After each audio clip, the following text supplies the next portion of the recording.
ఉన్నటువంటి మా రైతక్కలు రైతన్నలు అందరికీ కూడా మరి రైతు ఉద్యమాభివందనాలు తెలియజేస్తా ఉన్నాం. ఈరోజు చాలా సంతోషం. రైతుకు వ్యవసాయం పండగ అంటే ఏంటిదో మరి ఆనాడు వైఎస్ఆర్ గారి కాలం నుంచి ఈనాడు మన ముఖ్యమంత్రి గారు రేవంత్ రెడ్డి గారి కాలం వరకు కూడా రైతుల కళ్ళల్లో ఆనందం చూడాలన్నటువంటి లక్ష్యంతో ఈరోజు అనేక సంక్షేమ కార్యక్రమాలను చేపట్టడం జరిగింది. ఒకప్పుడు మరి సీఎం రేవంత్ రెడ్డి గారు తెలంగాణ ప్రభుత్వం వస్తే మరి బీఆర్ఎస్ నాయకులు రేవంత్ రెడ్డి గారు ముఖ్యమంత్రి అయితే 3 గంటలే కరెంట్ ఇస్తారట అని తప్పుడు ప్రచారం చేసిరు.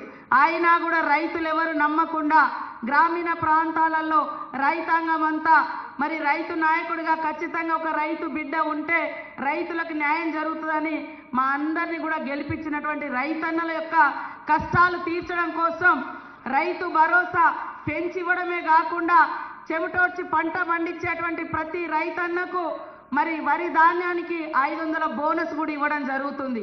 ఇవాళ దేశంలో ఉచిత కరెంటుకు పేటెంట్ ఎవరంటే కాంగ్రెస్ ప్రభుత్వం. రుణమాఫీకి పేటెంట్ ఎవరంటే కాంగ్రెస్ ప్రభుత్వం. ఉచిత అంటే 500 బోనస్ ఎవరంటే కాంగ్రెస్ ప్రభుత్వం. మరి ఇలా అనేక కార్యక్రమాలతో పాటు రైతు యంత్రాలను కూడా మనం ఈరోజు రైతులకు యంత్రాంగాలను కూడా వ్యవసాయ యంత్రాలను కూడా ఇస్తున్నటువంటి పరిస్థితి. కాబట్టి కాంగ్రెస్ ప్రభుత్వం మాట ఇచ్చిందంటే రైతులకు ఎప్పుడు కూడా మోసం చేయకుండా రైతును కాపాడుకోవడమే ఏకైక లక్ష్యంగా పనిచేస్తుంది. ఆనాడు కాంగ్రెస్ ప్రభుత్వంలో జై జవాన్ జై కిసాన్ అనేటువంటి నినాదం ఇచ్చింది కూడా మరి కాంగ్రెస్ ప్రభుత్వమే.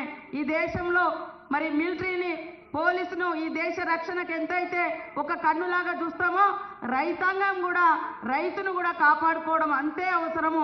రైతు పంట పండిస్తేనే ఈ దేశానికి రక్షణ. ఒకప్పుడు బ్రిటిష్ వాడు పోయేటప్పుడు మన దేశంలో ఆకలి మరి నీళ్లు లేక వ్యవసాయం లేక అనేక ఇబ్బందులు పడుతుంటే ఈరోజు మరి అనేక ప్రాజెక్టులు కట్టించి ఈ దేశం ఇవాళ వ్యవసాయంలో అత్యున్నతమైనటువంటి అగ్రస్థానంలో ఉండే విధంగా ఆనాడు నెహ్రూ గారు ఇందిరమ్మ గారు మన రాష్ట్రంలో ఈరోజు ముఖ్యమంత్రి గారు ఆ రోజు వైఎస్ఆర్ గారు సోనియమ్మ నాయకత్వంలో తీసుకుంటున్నటువంటి అనేక గొప్ప నిర్ణయాలు ఇవాళ రైతులను నిలబెడుతుంది. కాబట్టి రైతన్నలు కూడా కొన్ని విషయాలలో టైం పట్టొచ్చు కానీ రైతులకు ఎక్కడ కూడా మోసం జరగదు. కానీ మోసకారులు అక్కడ ఉండి మాటలు చెప్తున్నటువంటి బీఆర్ఎస్ నాయకుల మాటలు వినొద్దు. ఖచ్చితంగా రైతు సంక్షేమానికి రైతు అభివృద్ధికి కాంగ్రెస్ ప్రభుత్వం కట్టుబడి ఉంటుందని తెలియజేస్తూ ఈరోజు ఈ యొక్క రైతు నేస్తం కార్యక్రమంలో పాల్గొంటున్నటువంటి రైతన్నలకు రైతక్కలకు రైతు బిడ్డలకు అందరికీ కూడా పేరు పేరున పాదాభివందనాలు తెలియజేస్తా ఉన్నాను.